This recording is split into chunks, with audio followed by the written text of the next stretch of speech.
બનાવવા જઈ રહ્યા છીએ તે એકદમ સ્વાદિષ્ટ બનવાની છે અને ઓછા સમયમાં બની જવાની છે અને તે પણ તે આપણા વધેલા ભાતમાંથી। તો જય શ્રી કૃષ્ણ, કેમ છો બધાય? મજામાં? શિલ્પાકી ગુજરાતી રસોઈમાં બધાનું સ્વાગત કરું છું।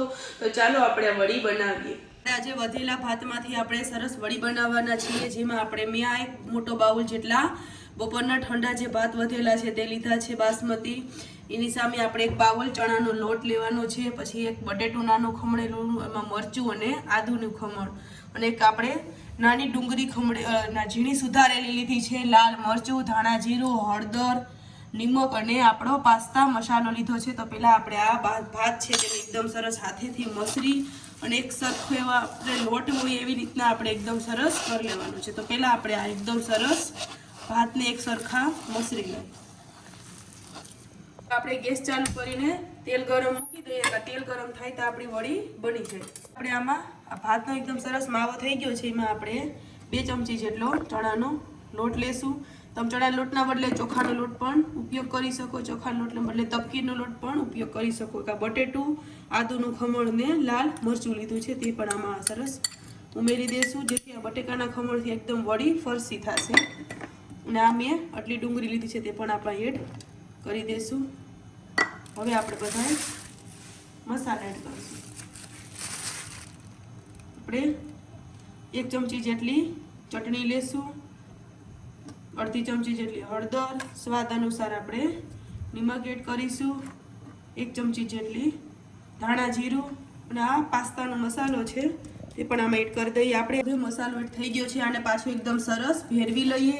આ આપણે જે વડી બનાવીએ છીએ તે બાળકોને નાસ્તામાં પણ દઈ શકીએ અને સ્કૂલે ટિફિન બોક્સમાં પણ દઈ શકીએ। એકદમ સરસ લાગે છે, આપણે બાળકોને પણ ખૂબ જ ભાવે છે।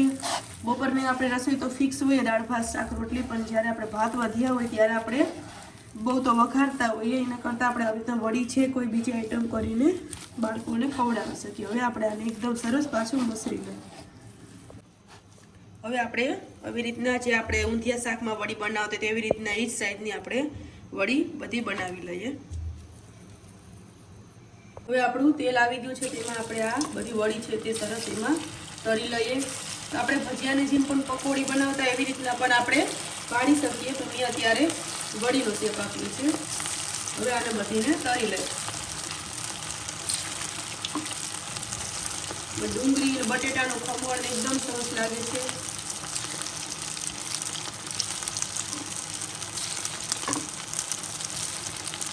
હવે આને 2 થી 3 મિનિટ સુધી આપણે હવે આપણી વડી છે તે એકદમ સરસ તરાવા આવી છે અને આપણે બ્રાઉન કલરની થઈ ગઈ છે। હજી આને આપણે 1 મિનિટ સુધી રાખીએ। એમ તો ભાત તો આપણા જે ચડેલા જ હોય છે, પણ બટેકાનું ખમણ અને ચણાનો લોટ એકદમ સરસ થઈ જાય એટલે આપણી વડી બની ગઈ।